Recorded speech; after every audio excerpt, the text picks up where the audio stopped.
اعوذ باللہ من الشیطان الرجیم بسم اللہ الرحمن الرحیم۔ ناظرین السلام علیکم۔ ویڈیو شروع کرنے سے پہلے میری آپ تمام لوگوں سے گزارش ہے کہ ایک مرتبہ محبت اور عقیدت کے ساتھ سرکار دو جہاں صلی اللہ تعالیٰ علیہ وآلہ وسلم کی ذات بابرکت پہ درود پاک کا تحفہ پیش کر دیجیے۔ اللہم صلی علی محمد وعلی آل محمد کما صلیت علی ابراہیم وعلی آل ابراہیم انک حمید مجید۔ اللہم بارک علی محمد وعلی آل محمد کما بارکت علی ابراہیم وعلی آل ابراہیم انک حمید مجید۔ حضور صلی اللہ علیہ وآلہ وسلم کا علم غیب۔ حضور اقدس صلی اللہ علیہ وآلہ وسلم کے معجزات میں سے آپ کا علم غیب بھی ہے۔ اس بات پر تمام امت کا اتفاق ہے کہ علم غیب ذاتی تو خدا کے سوا کسی اور کو نہیں، مگر اللہ اپنے برگزیدہ بندوں یعنی اپنے نبیوں اور رسولوں وغیرہ کو علم غیب عطا فرماتا ہے۔ یہ علم غیب عطائی کہلاتا ہے۔ قرآن مجید میں ہے کہ اللہ عالم الغیب ہے، وہ اپنے غیب پر کسی کو مطلع نہیں کرتا سوائے اپنے پسندیدہ رسولوں کے۔ اسی طرح قرآن مجید میں دوسری جگہ اللہ عز و جل نے ارشاد فرمایا کہ اللہ کی شان نہیں کہ اے عام لوگوں تمہیں غیب کا علم دے دے، ہاں اللہ چن لیتا ہے اپنے رسولوں میں سے جسے چاہے۔ چنانچہ اللہ تعالیٰ نے اپنے حبیب اکرم صلی اللہ علیہ وآلہ وسلم کو بے شمار غیوب کا علم عطا فرمایا، اور آپ نے ہزاروں غیب کی خبریں اپنی امت کو دیں، جن میں سے کچھ کا تذکرہ تو قرآن مجید میں ہے، باقی ہزاروں غیب کی خبروں کا ذکر احادیث کی کتابوں اور سیر و تواخیر کے دفتروں میں مذکور ہے۔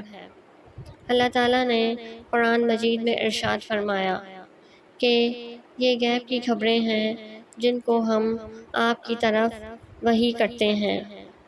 ہم یہاں ان بے شمار غیب کی خبروں میں سے مثال کے طور پر چند کا ذکر کریں گے۔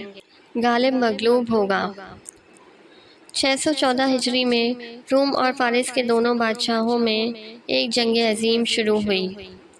26,000 یہودیوں نے بادشاہ فارس کے لشکر میں شامل ہو کر 60,000 عیسائیوں کا قتل عام کیا، یہاں تک کہ 616 ہجری میں بادشاہ فارس کی فتح ہو گئی اور بادشاہ روم کا لشکر بالکل ہی مغلوب ہو گیا اور رومی سلطنت کے پرزے پرزے اڑ گئے۔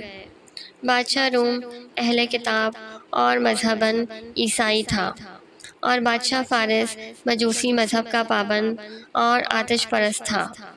اس لیے بادشاہ روم کی شکست سے مسلمانوں کو رنج و غم ہوا اور کفار کو انتہائی شادمانی و مسرت ہوئی۔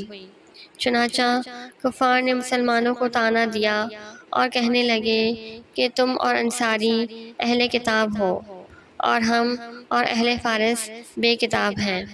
جس طرح ہمارے بھائی تمہارے بھائیوں پر فتح یاب ہو کر غالب آ گئے، اسی طرح ہم بھی ایک دن تم لوگوں پر غالب آ جائیں گے۔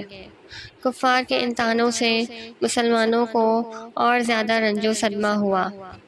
اس وقت رومیوں کی یہ افسوسناک حالت تھی کہ وہ اپنے مشرقی مقبوضات کا ایک ایک چپا کھو چکے تھے، خزانہ خالی تھا، فوج منتشر تھی، ملک میں بغاوتوں کا طوفان اٹھ رہا تھا، شہنشاہ روم بالکل نالائق تھا۔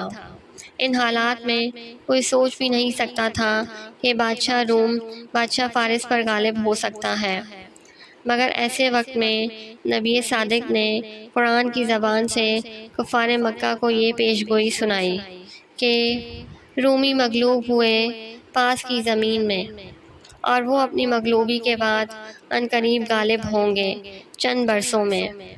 چنانچہ ایسا ہی ہوا کہ صرف 9 سال کے بعد خاص صلح حدیبیہ کے دن بادشاہ روم کا لشکر اہل فارس پر غالب آ گیا اور مخبر صادق کی یہ خبر غیب عالم وجود میں آ گئی۔